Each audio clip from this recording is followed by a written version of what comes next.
కేసీఆర్ తెలంగాణ బిడ్డగా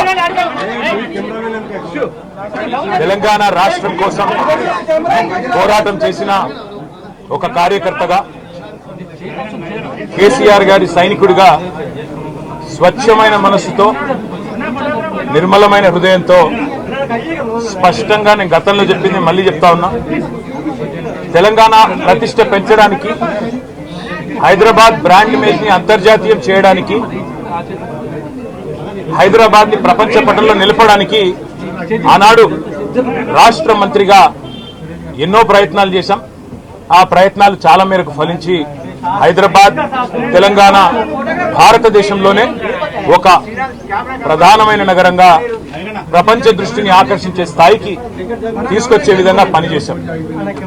మేము 9.5-10 ఏళ్ల కాలంలో మా ప్రభుత్వం ఉన్నప్పుడు మా బావమరుదులకు 1137 కోట్ల కాంట్రాక్ట్లు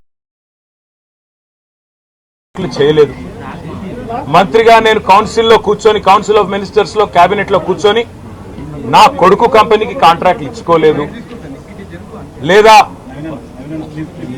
నేను ల్యాండ్ క్రూజర్ కార్లు కొనుక్కోలేదు. ఆ పనులు రేవంత్ రెడ్డి గారు, ఆయన మంత్రివర్గ సహచరులు, ఆ సాగు తెలివితేటలు, ఆ అవినీతి తెలివితేటలు వాళ్ళకే ఉన్నాయి. నేను 50 లక్షల రూపాయలతో ఎమ్మెల్యేలను కొనుగోలు చేయడానికి పోయి దొరికిపోయిన దొంగను కూడా కాదు. నేను నిఖార్సైన తెలంగాణ బిడ్డను. ఏ పని చేసినా తెలంగాణ కోసం, హైదరాబాద్ ప్రతిష్టలు పెంచడం కోసం చేశాను. అర పైసా అవినీతి కూడా నేను చేయలేదు, చేయబోను. సరే, ఇవాళ ఈ కొంచెం ఉర్రకుండా ఆగలుగుతారా? ఇవాళ కొంతమంది అర్థమయ్యి కాని వాళ్ళు, తెలిసి తెలియని వాళ్ళు ఏదో కొంత బురద జల్లి తాత్కాలికంగా మీడియా మేనేజ్మెంట్ ద్వారా రాజకీయ పబ్బం గడుపుకోవాలనుకునే కాంగ్రెస్ వాళ్ళకి నేను చెప్పేది ఒకటే, నిజం నిలకడ మీద తెలుస్తుంది. మీరు ఇవాళ చల్లే బురద ఎట్టి పరిస్థితుల్లో మా దృష్టి ఏదైతే కేంద్రీకరించబడిందో దాని నుంచి తప్పించలేదు. మేము మాట్లాడుతూనే ఉంటాం, కొట్లాడుతూనే ఉంటాం. గత సంవత్సర కాలంగా విద్యుత్ ఛార్జీలు పెంచవద్దని కొట్లాడింది టీఆర్ఎస్. లగచర్లలో నువ్వు రైతులను జైల్లో పెడితే అడ్డుకున్నది టీఆర్ఎస్. నువ్వు హైడ్రా పేరిట ఇల్లు కూలగొడితే అడ్డుకున్నది టీఆర్ఎస్. 6 గ్యారంటీల అమలు నువ్వు చేయకపోతే నిలదీసింది అడిగడుగున కేసీఆర్ బృందం.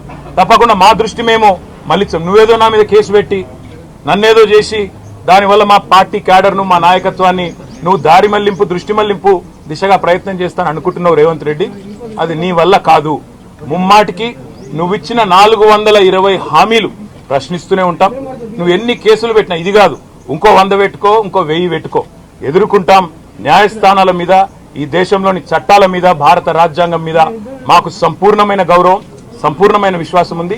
నువ్వు ఏ ప్రశ్నలన్నా అడుగు, సమాధానం మా కాడ ఉంది. ఎందుకంటే మేము నిజాయితీగా ఉన్నాం. నీలాగా లుచ్చ పనులు చేయలేదు, నీలాగా తుచ్చపు పనులు చేయలేదు, చేయబోము. నిఖార్సైన తెలంగాణ బిడ్డగా, కేసీఆర్ గారి రక్తం పంచుకొని పుట్టిన కేసీఆర్ కొడుకుగా చెప్తా ఉన్నా.